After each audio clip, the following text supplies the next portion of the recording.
Welcome. to episode numero cinco. 5. I am Johnny Bravo. My co-host is. Dexter from Dexter's Lab. Oh yeah, Omelette du fromage. oui. All right. Now starting off, this was a really good freaking week for some food. So much football. So many good scores, so many good outcomes. I wouldn't go that far. I'd just say Great outcomes. some good games. Great outcomes. No. Great outcomes. Let's start with probably our favorite league, which is the Prem, right? Mhm. Uh, Wait. Let me brace myself because Okay. I know what's coming. Okay. Anyways, I was surprised, honestly, by this scoreline. I didn't think that it was going to be that much of a difference. On what are you talking about? You know exactly what I'm talking What are about. you talking about? The Newcastle versus Tottenham game. 4-0. I get it. You're playing at St. James Park. It is it's a stadium that I admire a lot. It has a big fan base, the Tunes. But honestly, I didn't think it was going to be 4-0. I thought it was going to be You're breaking my heart, man. okay. You're breaking my heart. I just thought it was going to be I thought it was going to be a lot closer game. I thought so too. It just seemed like it was like Tottenham just looked like they had no idea what was going on. Yeah, in general. it looked. I don't know. Like the whole team looked so unbalanced. No one was like playing to their strength. I don't know. It just didn't look like the Tottenham that was there in the beginning of the season. But I remember telling you in the beginning of the season that it's not gonna stay like that because not just because it's Tottenham and it's a Tottenham way. Because in a certain shape or form, that's how Tottenham plays, right? They start off pretty strong, Yeah. and as the season progresses, they start to slow down, like most teams, right? Because it's Tottenham's not the only one, but I criticize Tottenham because of you, and two, it looks worse on them because they get hyped so much that at the end of the day, they have nothing. They don't have a leg to stand on. Honestly, they don't. I get it. I know what you're saying. There's a lot of stuff that I'm just having a hard time with. Right. At the same time, I want to give them a slight break, but not necessarily the team in itself, Right. because I do demand a lot more from this particular team. Right. Because we got rid of the Eric Dyers. We got rid of the mistakes. Yes, Yeah.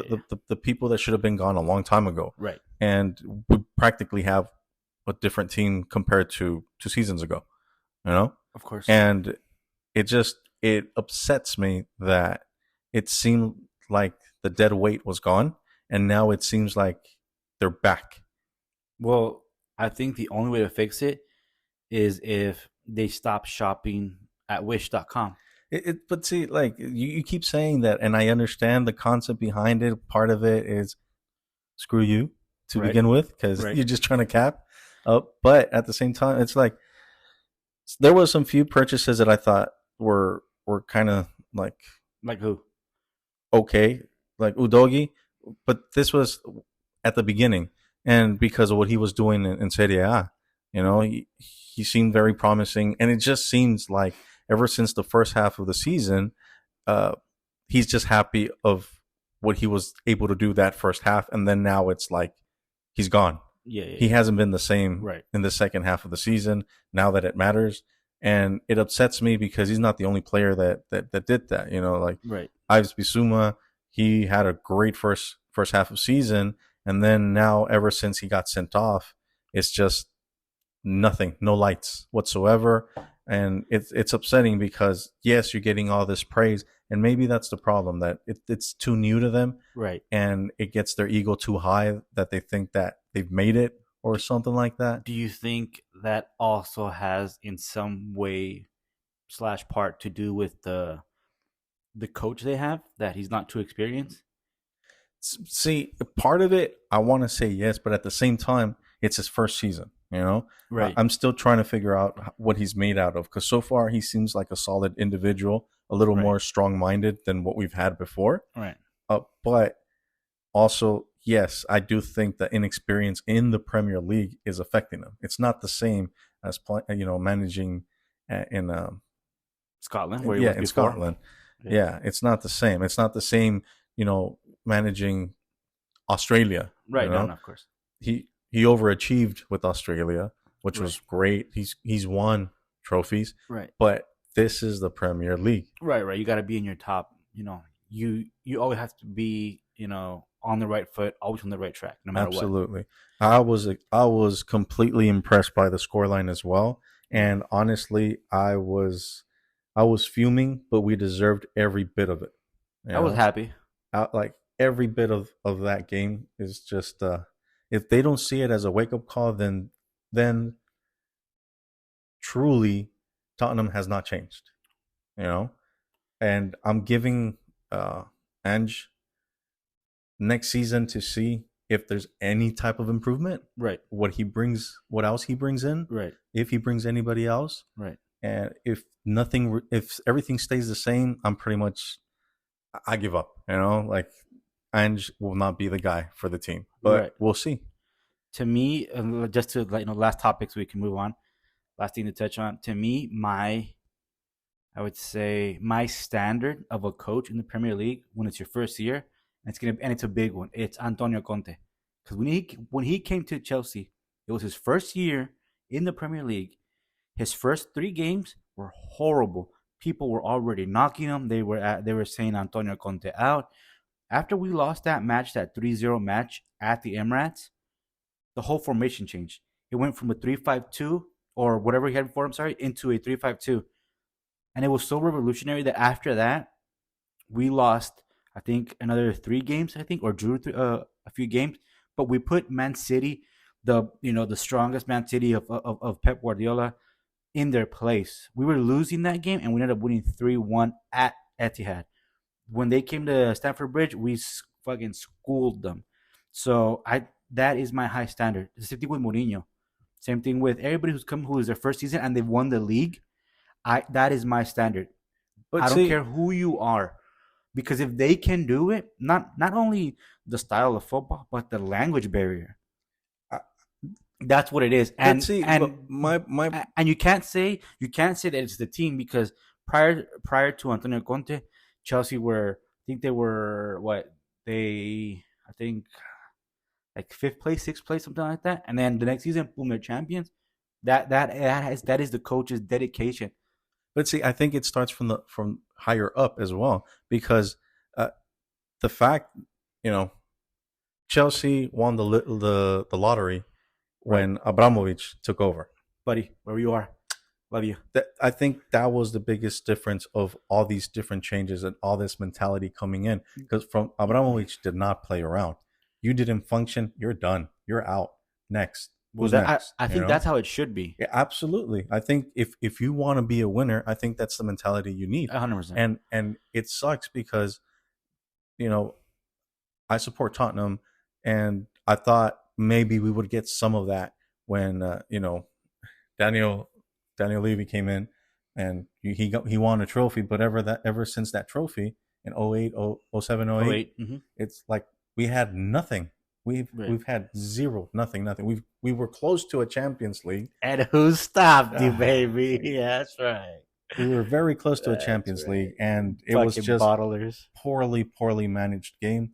I was the first one to say before the final game, if Harry Kane plays, we're not gonna win. We had a certain momentum, and it was poorly managed. But I'm going too far in this. Yeah. All right. Um, Moving on. Because before I start throwing stuff all over the place. Right. But yeah, well, my point is that mentality from the top can be transmitted to the bottom, and as a player, you can tell who you're working for, right. and it gives you an extra boost of, okay, I need to perform, Right. and Tottenham lacks that type of mentality. It lacks it so much, and Yeah. and we thought that maybe we were changing that mentality, but by how they were playing at the beginning of the season. But now it's like we're back to same Tottenham, and Yeah. it's frustrating. Back to square one, essentially. Yeah. Okay. Moving on. The table is kind of like it's pretty good. Man City won their game. I mean, it was pretty much like an open and shut case. I said it. I had a feeling. I had a that feeling Man City were going to win the that league. City was going to win the Oh league. yeah, for sure. And we'll see. But yeah, that's what it's looking like now. It's looking like that. But they won their game, and then beautifully enough, also, United drew against a Bournemouth that, to be honest, that game was pretty crazy. At the end, they both made mistakes, cost them points. But I think for the most part, uh, Bournemouth looked more like the solid team. It was more positive for them. Yeah. And then going on to Sunday, following that, right, that Saturday game, going on to Sunday, Liverpool lose, which was it was crazy against Crystal Palace, which was pretty weird. I didn't see that coming. Honestly, I didn't. We talked about it. We said that there had to be a win, especially at home. Like you have Anfield, you have the Kop right behind you. Like that has to be a win. You know what I mean? Yeah. And then Arsenal fucking playing typical Arsenal fashion. They get super hyped in the beginning of the league, and yeah, we're gonna win the league, and we're gonna do something. And yes, we make fun of it, right? We make fun of Rigo all the time. Yeah. But it's normal to have those kind of aspirations for your team, right? Like we criticize each other all the time. Oh, your team lost. Oh, your team is shit. You're doing this and that. But it's normal to have those type of aspirations for your team, especially if you're a team who is usually top 6, top 7. Maybe that you can have those aspirations, but realistically, I think everyone knew coming in that Arsenal were not going to win the league. They were not going to win the Champions for sure. And that's our next topic, right? Yeah. Moving away, I would say. I don't know if do you want anything to say about that? Do you have anything to say regarding any of those games? Well, yeah, like I could see the how do you say it? I could see like going back to Liverpool. Like you could see it coming that they were somewhat going to start crumbling. Right. You could see it. You had poorly played games. You have Darwin Nunez missing left and right, and they still don't want. That guy's a mystery. Oh my god, like he's a mystery for sure. Yeah, because and that's putting it lightly. Yeah, because with Benfica, those shots that he has with Liverpool, he was scoring them, which is crazy to me. It's crazy, but it could be a ton of things, right? The language barrier. It can be the pressure of the price tag, because we've seen that happen a lot. But at the same time, it's like I don't know. Do you think he would succeed if he leaves the Premier League? Yeah, for sure, 100%. You think so? Yeah, because the league is way faster and it's way more physical. If you were to go to France, if you were to go to Germany, he would score maybe twice as much goals as he has for Liverpool. Because before he joined Liverpool, I did catch some. I'm not gonna say, I studied the guy. Yeah, I'm not gonna say none of that. But I did catch a few games, especially when he would play for Uruguay. Yeah, his national team. I would see some stuff, and I'm like, he might have something. Yeah, that he has the potential for it. He has the movement, he has the idea. But I don't know, for some reason, once he came to the Premier League, his executions were just literally went out the door. Yeah. It's like if he forgot how to finish. Yeah. Which is crazy because even though, yes, we're talking about Darwin Nunez right now, but it has been for a lot of players that have been top quality in other leagues. Exactly. I think it's the pressure of the league. Like Soldado. Soldado was a deadly striker in La Liga. Right. He came into the Premier League. He just couldn't. Negredo when he came to City. Yes. And again, I think it's the pressure of the league. It's people. People like to criticize because a lot of English teams rarely win. At least most recently, rarely win the champions, and they criticize. Oh, it's the it's the best league in the world. But it is, though. It is because, team by team, I can guarantee you that if every single team of La Liga and Italy and England literally, and I know it's the Champions League, but if they literally were to have the same schedule that the Prem has, you would see more injuries. You would see less of the top teams winning, for sure, because they have more games. And this last Champions League game, Man City, Madrid, we saw that. We saw the players' legs that were giving out. Yeah. That they couldn't hold 120 minutes. And I know it's 120 minutes. It's a lot. But at that rate, at that level of professionalism, it's something they train for. It's something new. Yeah. But but with the same token, also, yes, it's what they train for. But they're, like you had said at the first episode, they're not robots. No, of course, 100%. And you're right. Nobody plays more than a Premier League team, especially if they're playing Europe football. Yeah, because you're playing the FA Cup, you're playing the League Cup, you're playing the Premier League, and you're playing the Champions League. That's 4 tournaments, Yeah, four or different the tournaments. Europa League or Yeah, yeah, the conference. whatever Yes. European competition you're playing, plus your league, plus your two domestic tournaments, and then if you plus your the preseason opener, which is the Community Shield, you know you're playing what 6 7 trophies in a season, and that's Yeah. not counting the UEFA Super Cup if you win the Champions League or the Club World Cup. It's a lot. The schedule is a lot. That's why I mean, yes, they have 4 more games than every other league, but those 4 more games get crunched into a week and a half. Yeah, because there's weeks that they have 3 games, Yeah. 3 games, Hmm. and you're and performing at a high level, and the and they're muscle can only. traveling either Yeah, super far north or super far south or east or west, whatever. But yeah.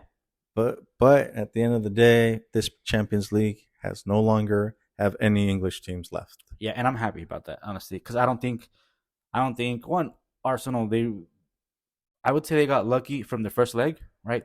That one handball that wasn't even counted. Yeah, Um, I would say, I would also say that uh, the away leg at Munich, you know, was it was mostly Arsenal, I would say, but Bayern held their own.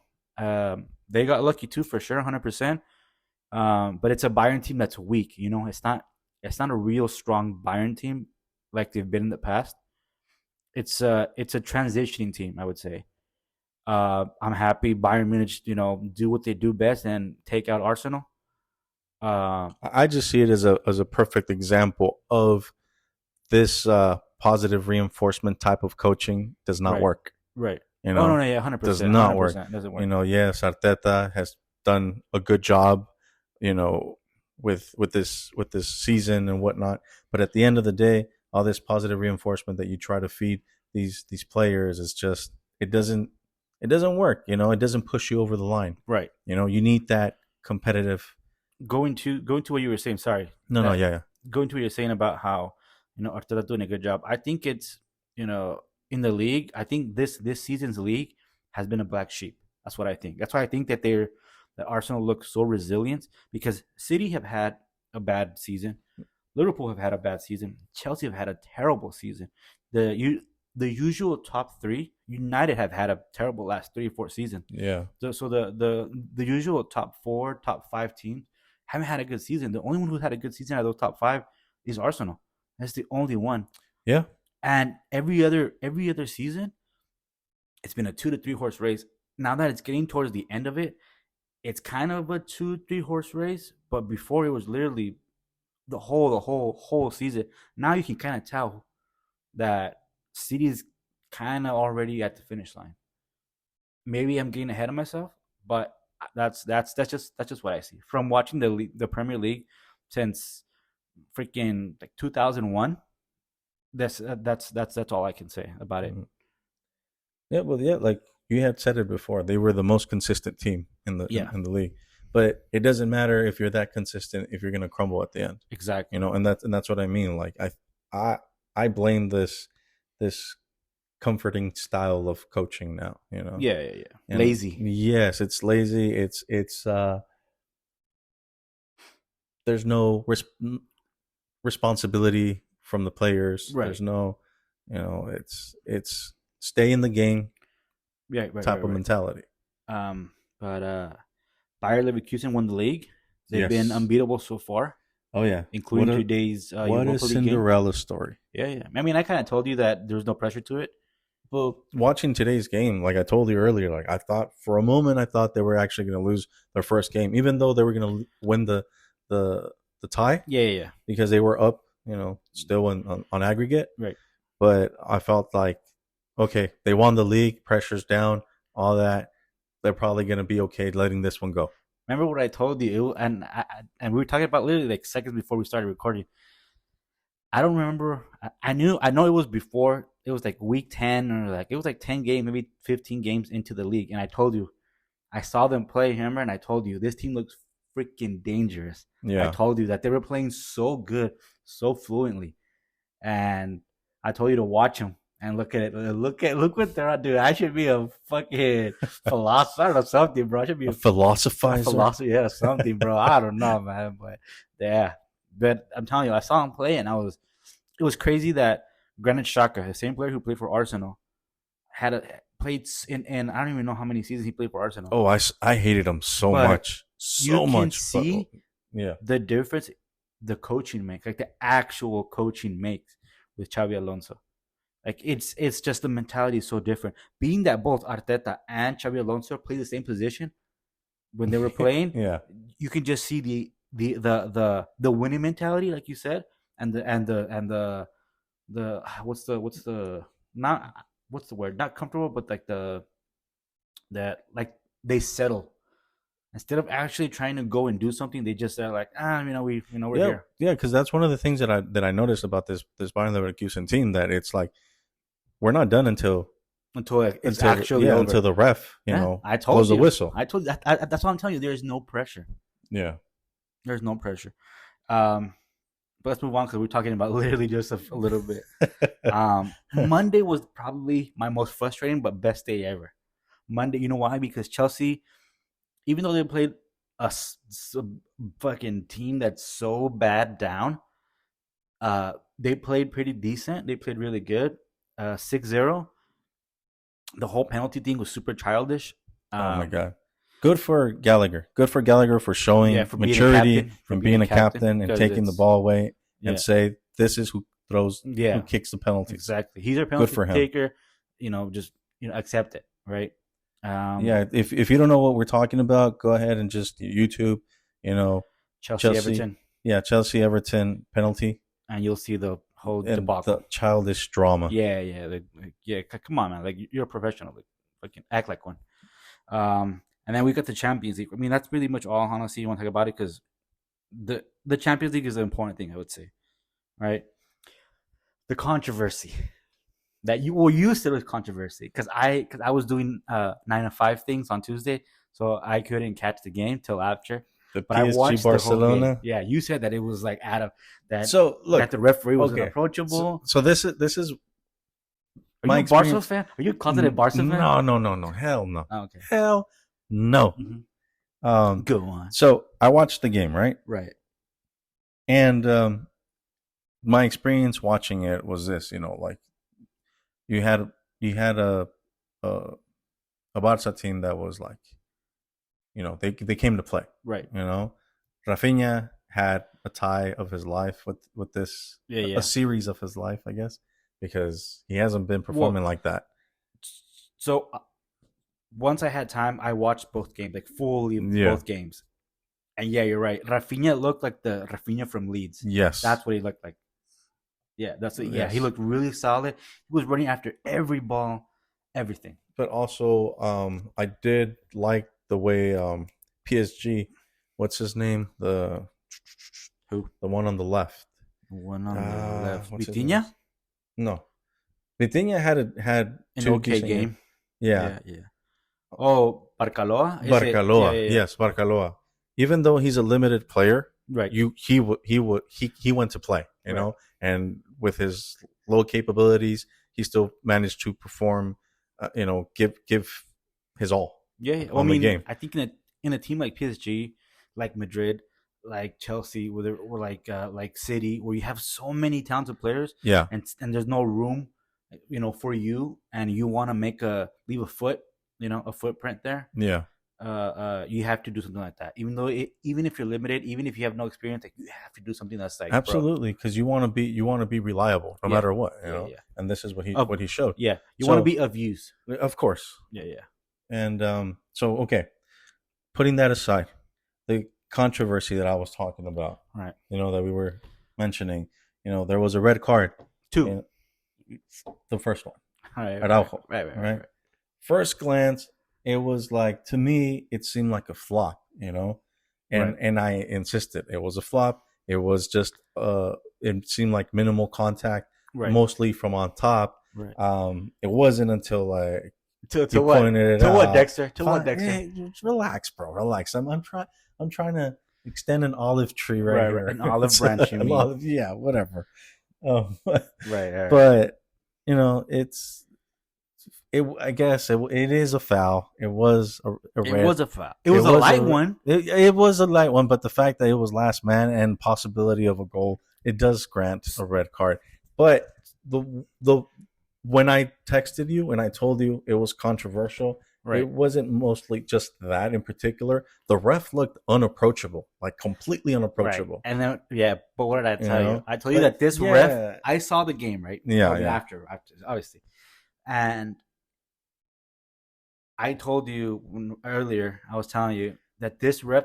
I told you he looked unapproachable, right? But because he was a no bullshit ref, because he was literally he. I think he's probably the second ref I've ever seen that he is a by the book ref. Yeah, but it didn't seem like he was like applying that on both sides. He in that was. sense. He was. I disagree. He was. I No, no. disagree. He was. You know why? I disagree. Don't. But so this is I'm my not. thing. I'm not a Barca fan. No. I know. I'm I know. not- No. I- No. it's I'm not just- saying that. I'm not saying that. What I'm saying is. I think the ref was unbiased. He was playing the 50-50. The only thing that I made that I think made it stand out like if he wasn't was that Barca were crying over every single little thing. So you think that's what I saw then? 100%. They were just crying. Yeah, 100%. compared to PSG. Yes, just 100%. And you know why? accepting that. Yes, they were. Every time there was a foul, PSG wouldn't go up to them and be like, "Oh, yeah." But it seemed like the Yeah, same look- type of foul being done on the other side was not called the same. do you know? That's no, what. That's do you know what it why? seemed Because like. every time Barca would get a foul, Barca would be on the ref like, hey, and the ref was like trying to literally not be biased. That's the difference. That's why the Xavi red card is a perfect example. So the because Xavi red card, I'm not gonna disagree in that. The dude threw a fit. No, he kicked. But the reason he know? threw a fit was because I don't know who from PSG got fouled, and that too was a light foul. But he didn't like that they marked the foul, and then he made a whole showboat. Bro, your generation with Xavi, fucking Pedro Busquets, you invented those dives. You created those dives. So don't act like it's something new that's never happened. Like, bro, like know your fucking place. Yeah. That's what I think. That's what I think. That's why people are like, oh, especially like the Barca fans are like, oh, he got robbed, whatever. Like, and even freaking what's his face, freaking Araujo, him saying that the ref, is cheating, bro. You've been was known, it like Amano or but bro, like that's why Barca fans don't like you because you make he makes so many mistakes. That's why it's to me. To me it wasn't a shock. To me it wasn't like, oh, why Araujo, bro. You've been known to make crazy freaking tackles and do shit like that. So it wasn't out of place or out of order. PSG won. That's it. Moving on to the next game. Dortmund versus if Madrid. you watch the Barcelona PSG, just comment your thoughts on the game, on the referee. Give a comment. Just let us know what you thought. Give a about comment that that yeah, I'm a Barca fan and the referee stole the game. Just say that if you're gonna talk about anything in general. Anyway, Dortmund Madrid. I would say that game, Dortmund versus Atletico de Madrid. You can tell the difference between a quality player in that game, and an average player. And the example I'll give you, so we can just say the score and move on because I know we're running like super super tight on time. Yeah. But in the beginning minutes, Alvaro Morata had a 1v1 opportunity. Atletico Madrid were up on the overall, and he decided he had the whole net to score because he had already taken the keeper. He had already broken left or cut left. The only thing he had to do is shoot. He had an open net. What did he decide to do? He decided to get cheeky and chip the ball. After that, Atletico Madrid completely fumbled. That goal, if he would have just stuck to the plan, scored the goal, just go for the simple thing. Don't make it more complicated. If he would have scored that goal, the whole dynamic of the game would have been different. The whole dynamic. Why? Because then Dortmund would have been down, I think, by 2 goals instead of 1. And you could have defended a 2-goal lead instead of a 1-goal lead. And that to me, that changed the whole dynamic. After that, Atletico Madrid just folded. And you saw that. You saw that on Simeone's eyes when the camera pans to him in the replay. you see him just like bruh, like really, There it goes. Like, yeah, like bruh, like fucking really, dude. Like it's a, I know I've said like so many times with you in quarterfinal, semifinal, you cannot make those kind of stupid, childish mistakes. I get it. You want to go for the flair, and you've done it, 1,000 times. You maybe done it 1,000 times in a league game, but in a semifinal or in a quarterfinals, going into a semifinal where you have to lead, you have to protect that lead. It is important. It is of the utmost importance that you stick to the first the team, to the basics first the exactly, team. and then you, man. Yeah. Fuck. Sorry. Secure it, Fuck. then the glory comes. Yeah. All right. To yesterday's great boring games between Bayern Munich and Arsenal. We said Bayern won. They got pretty lucky, I would say, as well. Even though I think Bayern Munich hit the post twice before Arsenal did, but overall, I think it was a good outcome of the game. It showed that Bayern can still pull some sort of resilience. Madrid versus Man City. That game honestly was so lucky from both ends. Kind of disappointed that Erling Haaland and Kevin De Bruyne were asking to be subbed out. What kind of mentality is that? Yeah, 100%. Like 100%. You have the players that want us to, even if they're injured, they will do everything they can to still be in, for sure. and try to make a difference. And this, I don't know. I don't know. It just seems so weak to do that kind of stuff. For sure, 100%. I agree with you there. And we were talking about it. Don't get me wrong. Like Kevin De Bruyne is a beast. Anybody would love to have him. Right. He's got a vision on the field like nobody else. Right, 100%. But sometimes I don't know what happens to him. I don't know what happens. What gets into his mind? It could be like been there, done that. It doesn't matter. Or I don't know. I think he's a very passionate player, and he gets very, very flustered. That's what I think. Yeah. I think he gets flustered, and he's like, you know what? Like, I'm doing everything I can. Or do you think it's like a big FU to Guardiola because you know how he's been, coming off the bench more often than starting? I think I don't think he's as petty like people make him seem. I think it's more or petty. I'm sorry, not petty. Petty. I think he's got the that like that face. Not the face, but he's got that what's it called? That he has that fame of being that. That's what I'm saying. Like I don't think it's what he is. How other people make him out to see. To be. I just think he gets flustered because you can tell that he gets flustered and he gets red. Well, yeah, like he gets angry. And I think it's normal, especially like if you're an athlete, because I've heard of other professionals in either UFC, boxing, and other sports where they get too like in the zone, right? They get too into that mentality and they have trouble getting out of it when they need to. Yeah. I think someone else who really disappointed was Erling Haaland. He's had somewhat of a disappointing season overall, like but in every tournament. Right? But you can tell if you look at his Dortmund history, it kind of happened over there too. It did. Like literally the same thing. Like a season or two, he played pretty decent, and then like his third, fourth season, it was like shit. Yes, I agree, and that's the reason why I didn't compare him to Mbappe. How everybody wants to do the whole Leo Messi versus Cristiano. They were trying to do it with Mbappe and Haaland, and I never rated Haaland that much. I was extremely surprised from last season, and I'm like, okay, maybe. It's the Chicharito effect, it was a great season. I'm not going to take that away from him, but seeing him in Bundesliga, right? It was just, it didn't seem like he was the guy. It's the Chicharito effect, like I told you, because Chicharito first season he had an amazing first season on the Prem, second, third season not too good, and then he got sold. I think that's what it is, that the players, that the team that he plays against aren't used to or don't think that he's that fast, you know what I mean, or that physical because of some reason, and then they actually play against him. They're like, holy shit, this guy's actually like really, really fast, or he actually whatever, right? So that's what I think. And now season 2, they're kind of starting to pick up on him, kind of trying to figure out because there's a lot of games that he just completely disappears. Yep. Like nothing. Yeah. And I've heard the pundits talking about that, on how He's a championship striker or whatever. Yeah, that was hilarious. Yeah. I see the point, And for the record, the championship, which is the League Two in England, they play 48 games, league games. If they play the Carling and the FA Cup, or the League Cup and the FA Cup, they total about 50 to 64 games in a season, mind you, and it's a second division fucking league. Yeah.